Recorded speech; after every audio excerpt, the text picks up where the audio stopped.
Hello class, welcome back बच्चों। तो पहले बच्चों स्टार्ट कर रहे हैं नया लेक्चर। अब वो एक चर्चा को मुझे थोड़ा सा रिवाइज करना है, सब सामने देखेंगे। डेलीगेशन और डिसेंट्रलाइजेशन की केस स्टडी हमेशा एक जैसी शुरुआत होती है। उस दिन डेलीगेशन पर 2 केस स्टडी दिखा दिया, डिसेंट्रलाइजेशन पे 3 से 4 दिखा दूंगा।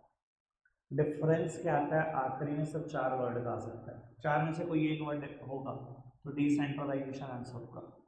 अब वो कह रहे डिस्ट्रीब्यूशन ओवर वेरियस लेवल्स, ये टर्म दिख जाए ना, वेरियस लेवल्स में पावर को बांटा गया है, समझ जाना वे का आंसर डिसेंट्रलाइजेशन है। इन डेलीगेशन में multiplied by 2 and in decentralization में मल्टीप्लाइड बाय मैनी। ठीक है, कभी वर्ड दिख जाए selectively dispersal of authority, dispersal of authority, इसका मतलब डिक्शनरी मीनिंग क्या होता है, distribution over a wide area, कि वेरियस लेवल्स में काम बांटती है। ठीक है जी। इंडिपेंडेंट चार्ज और ऑटोनॉमस प्लान, कि अकेले हैंडल कर रहे हो सब कुछ, इंडिपेंडेंट चार्ज मिल गया है, समझ जाना। डिसेंट्रलाइजेशन की बात चल रही है कि टॉप लेवल के पास टाइम ही नहीं है आपसे जवाब मांगने का, सारा काम आपको दे दिया। इंडिपेंडेंट चार्ज, ऑटोनॉमस प्लान बना पा रहे हो, सारे हिंट डिसेंट्रलाइजेशन के। आज दिखा दूंगा सारे हिंट कहीं ना कहीं।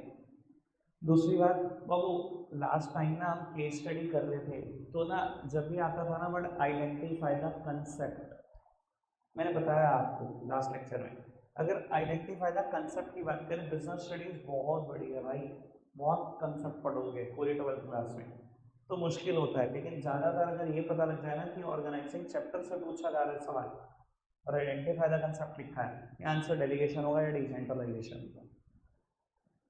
करिए मैंने बात, एक और बात सुन लो आज बाबू।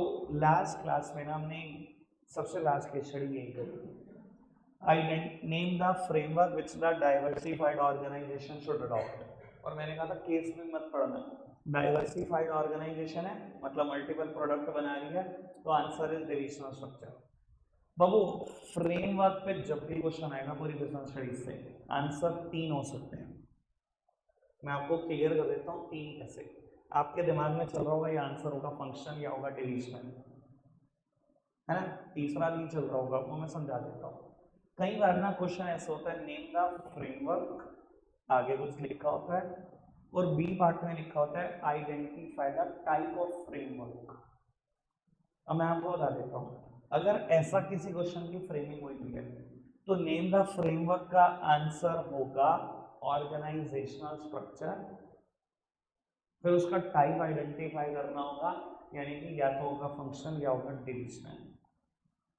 समझ में आएगा, क्लियर है। मैं ऐसा भी क्वेश्चन है आपको दिखा दूँ, तो जब भी कहे ना नेम द फ्रेमवर्क, हमेशा देख लेना बी सी डी पार्ट, कुछ और तो नहीं पूछा, नहीं पूछा तो यहाँ आंसर फंक्शन या डिविजन ही होगा।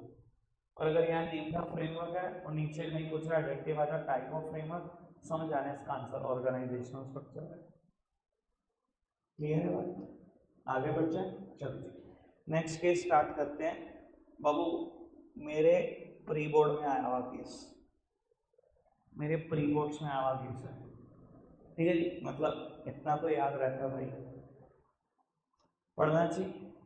ए part, identify the concepts of management involved in above situation and quote the line which have been their identification. Concepts of management, plural sense, ठीक है जी। सर बिजनेस स्टडीज में बहुत कंसेप्ट है भैया, पता नहीं किसकी बात चल रही है। ठीक है जी, पढ़ते हैं एक बार।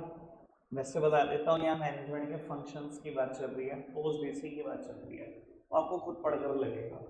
एक बार जरा फटाफट से पढ़ना। कंसेप्ट है, आंसर एक प्लानिंग दी है इसका, तो प्लानिंग अभी हमने नहीं पढ़ा तो आपको समझ में भी नहीं आएगा किस लाइन से प्लानिंग है।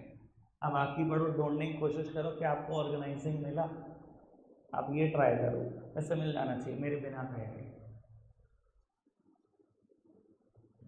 सर मैं आपको बताता हूँ किस लाइन से मिलता आपको ऑर्गेनाइजिंग, और मिला कि नहीं मिला ये तो आप जानते हो दिल से। बेटा उसने ना यहाँ तक जो बात करी हुई है प्लानिंग की है, जब मैं प्लानिंग करा दूंगा तो दोबारा पढ़ाऊंगा ये केस स्टडी। कहता है to achieve the desired goals various activities are identified like, Various activities are identified. Organizing process, first step identification and division of work. Identification और की बात चल रही है कि गोल अचीव करना है तो ये काम करने हैं। अच्छा जी, after identification of different activities the work was allocated to different member, assignment of duties, organizing process step number 3। यहां से बनता आपको ऑर्गेनाइजिंग। ठीक है जी, मैंने भी गलत किया था प्री बोर्ड में, टेंशन है। आगे बढ़े, जो लोग जहाँ जहाँ गलती की हुई है, बीइंग अ टॉपर, सब याद रखिए कहाँ कटवाया था, 1-2 नंबर भी कहाँ कटते गए थे, ठीक है ना। और ये पूरी जिंदगी याद रहती है, पूरी जिंदगी जहाँ जहाँ गलतियाँ की हुई है मेरे को आज तक याद है। चलो भाई पढ़ते हैं। Identify the concept used by Sameer Gupta through which he was able to steer his company to greater heights. Also explain any 3 point of importance of this concept. Sir answer is validation और decentralization। 3 एडवांटेज लिखनी है, वो तो लिख के देंगे तीनों। हमने सबकी इंपॉर्टेंस पढ़ी है, 6 याद होगा आपको, सुना ही नहीं आपने सबने कुछ। पढ़ते हैं, आप अपना वर्ड ढूंढ लेना काम का, वैसे तो मैंने हाईलाइट किया हुआ है, एक बार फिर भी गेस कर दो फटाफट से। ठीक है, शुरुआत वहीं से हुई। सारे डिसीजन कभी खुद लेता था, सारा काम कभी खुद करता था।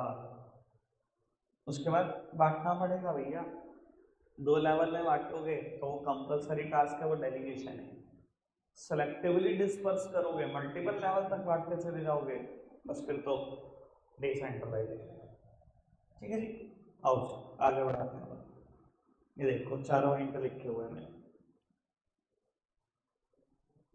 लोग उत्तर पढ़ना जरा बराबर से। ये 1 मिनट का केस, इसमें 1 मिनट से ज्यादा मैं कुछ नहीं दूंगा, बराबर से पढ़ो।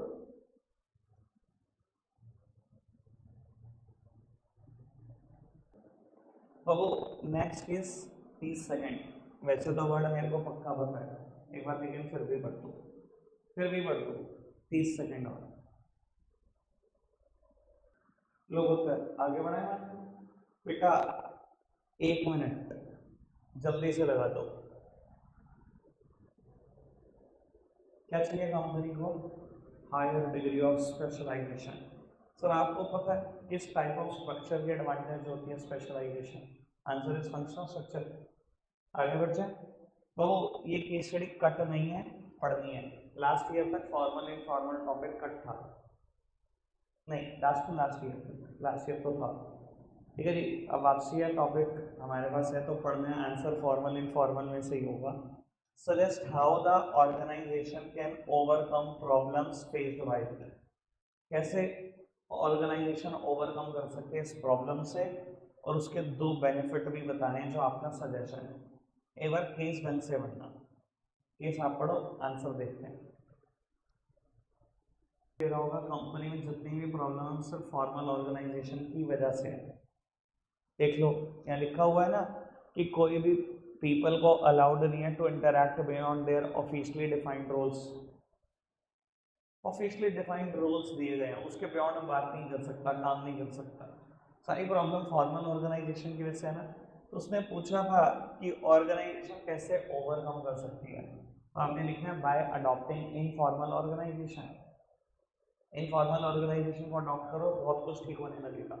2 बेनिफिट्स लिखने हैं, वो लिख के 2 की इंपॉर्टेंस पड़ी हुई है, हमने डायरेक्ट याद भी की हुई है। आगे बढ़े, चलो उत्तर। एडिशनल क्वेश्चन पढ़ना जरा फटाफट से। Identify the function of management being performed by Ishita. कौन सा फंक्शन परफॉर्म कर रही है? Describe briefly the various steps involve in the performance of the function of management as identified in part of the question. Sir process लिखना है, various steps लिखने हैं, वो लिख के जाएंगे, पहले आइडेंटिफाई हो जाए। पढ़े एक बार, आप पढ़ोगे मुझे बता देना किस लाइन से आपको आंसर मिला। बराबर चलो।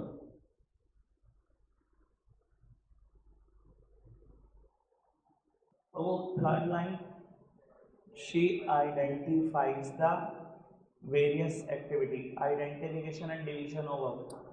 And divide the whole work into various task. समझ गए ना कहानी? ठीक है जी, आगे बढ़े।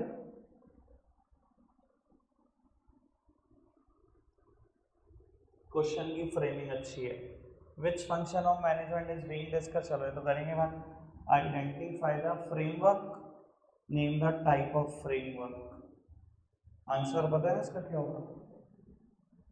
और बाबू इसका ढूंढ लेंगे, फंक्शनल या डिविजनल, कैसे आप पढ़ो।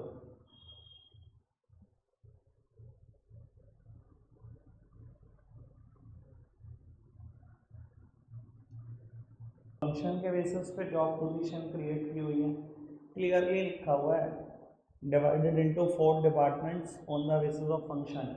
और क्या थाली में सजा के आंसर देते हैं? हाँ हाँ, ये तो केस स्टडी में काउंट भी नहीं करते हम।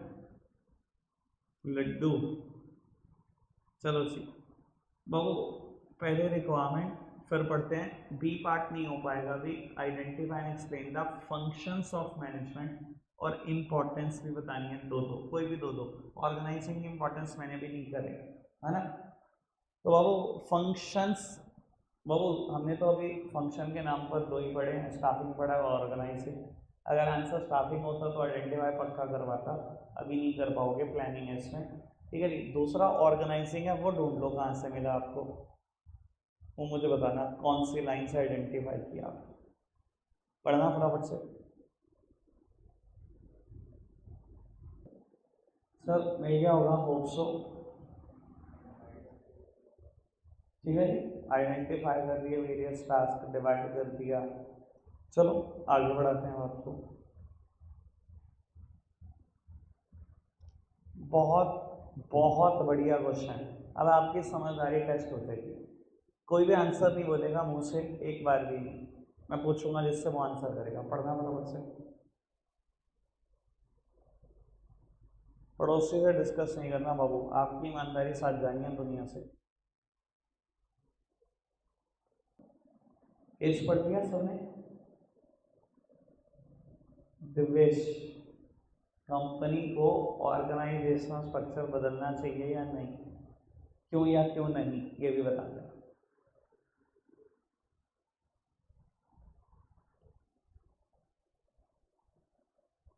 बदलना चाहिए, क्यों?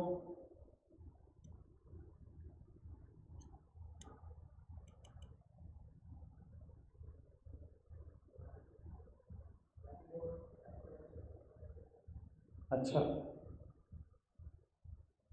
सची नहीं बदलना चाहिए, क्यों? बाबू बावले हो गए हो क्या? मैं मतलब मैं सीरियसली बोलता हूँ, पूरे साल बिजनेस स्टडीज के नोट्स ना उठाओ, पूरे साल कुछ ना करो, सिर्फ मुझे सुन लो यहाँ पे। 90+ तो मैं फिर भी ला दूंगा आपके बीएसटी में, मुझे इतना विश्वास है बीएसटी में। भाई कर क्या रहे हो? ऑफिस फर्नीचर बनाती थी कंपनी, अब होम फर्नीचर बनाती है। फर्नीचर फर्नीचर रहा, रॉ मटेरियल सेम रहा, टेक्नोलॉजी सेम रही, बदला क्या? क्यों, किस बात पे मॉडिफाई कर दूँ स्ट्रक्चर? यार एग्जाम्पल दिया था, कंपनी 2 व्हीलर के लॉक्स बनाती है, 4 व्हीलर के बना रही है। कोई केस स्टडी नहीं है बुक में ऐसी, मैंने दिया था एग्जाम्पल। मुझे मुझे सुन लिया करो भाई। चेंज होगा क्या स्ट्रक्चर? नहीं, फंक्शन रहा फंक्शन ही रहेगा। ये पढ़ के बताओ, चलो फटाफट से, 30 सेकेंड्स।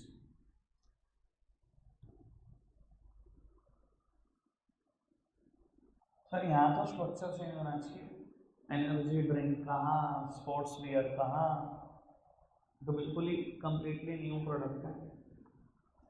आगे बढ़ो। तो सिर्फ रिक्वायरमेंट से ही आंसर कर देंगे, केस नहीं पढ़ेंगे। पढ़ना जरा ए पार्ट।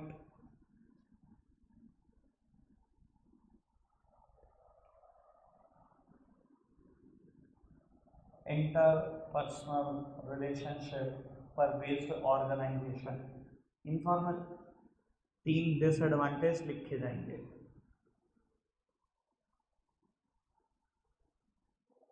बढ़िया क्वेश्चन, बहुत बढ़िया। मैं वैसे इसका आंसर करूंगा बिना केस पढ़े, मुझे नहीं पता आप करते कि नहीं करते। कहता है how is the company's future organizational structure likely to be different from the existing one. कैसे कंपनी का future organizational structure current structure से डिफरेंट होगा। State any 3 point of difference between the 2 types of organizational structure. बिना case पढ़े बात बताऊं, company पहले functional follow करती थी, अब डिविजनल फॉलो करेगी। क्यों? कंपनी ने नंबर ऑफ प्रोडक्ट बढ़ा दिया, दैट्स इट, कुछ केस भी नहीं बढ़ना और डिफरेंस लिख देना। ये मैंने कैसे डिसाइड करा? सर कभी ऐसा हो ही नहीं सकता कि कंपनी पहले डिविजनल फॉलो करती है और फिर फंक्शनल पे आई होगी। पहले फंक्शनल ही करती होगी, बाद में डिविजनल पे गई होगी। क्लियर है बात? 3 डिफरेंस मैंने आपको उस दिन एनसीईआरटी से सारे पढ़वाए थे। ठीक है जी, कोई दिक्कत कोई परेशानी तो नहीं? चलो जी, ये आप आंसर करोगे, मैं बिल्कुल नहीं करूँगा, बताओ।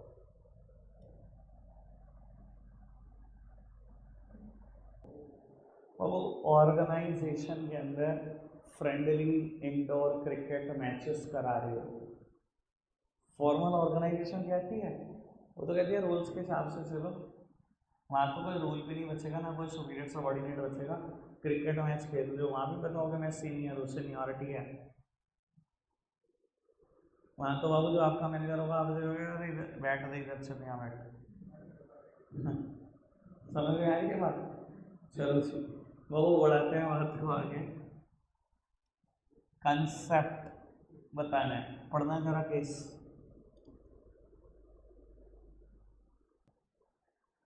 सर केस स्टडी की शुरुआत हुई थी, सारे काम खुद से कर रहे थे, अब हैंडल नहीं हो रहा, इनप्रैक्टिकल लग रहा है सारे काम खुद करना। पर बाबू कहीं पर भी वो 4 वर्ड में से वर्ड नहीं दिखाई दिया। Answer is delegation of authority. ठीक है जी। अब शहर की एक बड़ी फेमस टीचर है, बीएसटी बढ़ाती है। ठीक है, मेरा तो खैर कभी क्राइटेरिया नहीं रहा, मैंने ना कभी आज तक इम्पोर्टेंट नहीं बताया। बच्चा वेटिंग में भी फ़ोन कर देता है ना, भैया इंपॉर्टेंट, ठीक है बस कहानी है मेरे इंपॉर्टेंट बताना। मैंने पेपर बनाया नहीं, जब मैं पेपर बनाऊंगा तो मैं बताऊंगा इंपॉर्टेंट क्या। मैंने पेपर नहीं बताया तो मैं कैसे बताऊँ? उन्होंने बोर्ड के पेपर में मार्क करके दे दिया बच्चों को इंपॉर्टेंट। ऑर्गेनाइजिंग चैप्टर में लिख कर दिया whole chapter except delegation and decentralization. अगले दिन दोनों टॉपिक पेपर में थे। मतलब मुझे लगता है ऑर्गेनाइजिंग एक ऐसा चैप्टर है जहाँ इंपॉर्टेंट बताना ना असंभव है। Delegation, decentralization, formal informal functions, division, सब पे बराबर केस स्टडी देखने को मिलती है। अब कैसे कह सकते हो ये इंपॉर्टेंट है? और don't ignore the process of organizing. जिस दिन झटका लगेगा तो मेरे झटका यही देगा। इस चैप्टर में इंपॉर्टेंट बताना मतलब क्राइम करना। चलो आज का लास्ट केस करते हैं बेटा। बाबू अभी भी मेरे पास केस स्टडी और भी हैं, 25 कर ली हैं और अभी और भी बताया 5-6। ठीक है जी, वो कल का मुद्दा है, कल 6 केस स्टडी खत्म करने के बाद मैं एक नया चैप्टर स्टार्ट कर दूंगा। चैप्टर का नाम है मार्केटिंग, सेकंड बुक का 3rd चैप्टर है। मतलब वैसे देखा जाए ओवरऑल तो 11th चैप्टर है। चैप्टर बड़ा है, वो ठीक ठाक बड़ा, 15 लेक्चर खाएगा गिन के। 15 लेक्चर मतलब टोटल में 16-17 दिन, जो बीच में संडेज आएंगे वो। ठीक है जी, मैं अब ऐसे ही कर रहा हूँ, एक छोटा चैप्टर एक बड़ा चैप्टर। अभी हमारे 5 चैप्टर खत्म हो जाएंगे ना, ऑर्गेनाइजिंग खत्म होने के बाद मार्केटिंग के बाद 6। 30 जून तक मेरा टारगेट है, खत्म कर दूंगा मार्केटिंग को। तो अब 3 महीने में 6 चैप्टर, नॉट बैड। 50% सिलेबस खत्म बीएसटी का। इधर मैक्रो खत्म होने जा रही है, इधर बीएसटी, इधर अकाउंट्स की पहली बुक। वो आपको नहीं पता लग रहा, वो 2 महीने बाद जागोगे जब सारा सिलेबस खत्म हो जाएगा। बाबू पढ़ते हैं फटाफट से। Why is Manik supposed to give regular feedback about work to Atul? Can the authority granted to subordinate be taken back and redelegated to another person? Can Manik be held responsible for not meeting the work? वैसे काम करते हैं, एक बारी में ना 2 से ज़्यादा मत पढ़ो। देखो वहाँ पे मैं हमेशा यही सलाह दूंगा आपको, क्योंकि इतना रिटेन नहीं कर पाओगे पेपर में भी। बाबू बस मुझे बी पार्ट का आंसर बताओ, बी पार्ट के लिए मुझे केस पढ़ना है क्या? Can the authority granted to a subordinate be taken back and re-delegated to another person? क्या अगर आपने किसी सबॉर्डिनेट को अथॉरिटी दी है वो वापस छीनी जा सकती है और किसी और को दी जा सकती है? बिल्कुल, आप सुपीरियर रहिए, आप डिसाइड करोगे किसको कितनी अथॉरिटी देनी है, किससे वापसी लेकर किसको देनी है, कोई मना नहीं कर सकता। ठीक है जी, तो वो इसके लिए तो केस ही नहीं पड़ा। ए पार्ट एक बार दोबारा पढ़ लेते हैं। Why is Manik suppose to give regular feedback about work to Atul? आपको क्यों लगता है मानिक को क्यों रेगुलर फीडबैक देना चाहिए अतुल को? एक तो बात अब ये हो गई, सेकंड वैसे ही निपटा लिया। अब पढ़ लूँ एक और, थर्ड वन पढ़ना। Can Manik be held responsible for not meeting the work related expectation of Atul? Give a suitable reason in support of your answer. लगभग दोनों बातें सेम है। मानिक को क्यों रेगुलर फीडबैक देना है? मानिक को रिस्पॉन्सिबल ठहरा सकते हो कि नहीं, क्योंकि उसने अतुल की एक्सपेक्टेशन पूरी नहीं की। ठीक है जी बाबू, ये अथॉरिटी रिस्पॉन्सिबिलिटी अकाउंटेबिलिटी का डिफरेंस है, पेपर में आया on the basis of reason and flow. ठीक है, मेरे को तो याद भी आ गया पूरा answer. Authority arises from, origin में लिखा हुआ था ना, authority arises from formal position, responsibility arises from authority, accountability arises from responsibility. Flow भी याद आ गया, अथॉरिटी का flow downwards, responsibility accountability upwards. ठीक है, अब बाबू ए पार्ट और सी पार्ट आंसर आप करोगे। वैसे ए और सी पार्ट दोनों आंसर लगभग से। सर अतुल ने आपको अथॉरिटी दी, अतुल ने आपको रिस्पॉन्सिबिलिटी दी, तो you are being answerable for final result. ये पार्ट में पूछेगा रेगुलर फीडबैक क्यों देना चाहिए उसको? भैया पावर मिली है, ऑब्लिगेशन मिली है, तो आंसरेबिलिटी तो आपकी है। और बाबू क्या मानिक को रिस्पॉन्सिबल ठहराया जा सकता है? बिल्कुल ठहराया जा सकता है बाबू, यही तो रिस्पॉन्सिबल है ओवरऑल। क्यों? पावर जितनी चाहिए थी वो दे दी, जितनी रिस्पॉन्सिबिलिटी देनी थी वो भी दे दी। अब आप जिम्मेदार हो बेटा पूरी तरीके से, अगर आप काम नहीं पूरा कर पा रहे हो तो सारी पावर दी ना जितनी नेसेसरी थी। कोई दिक्कत तो परेशानी तो नहीं? खत्म, रखते हैं आज के लिए इतना ही है प्यारे बच्चों, बाय बाय।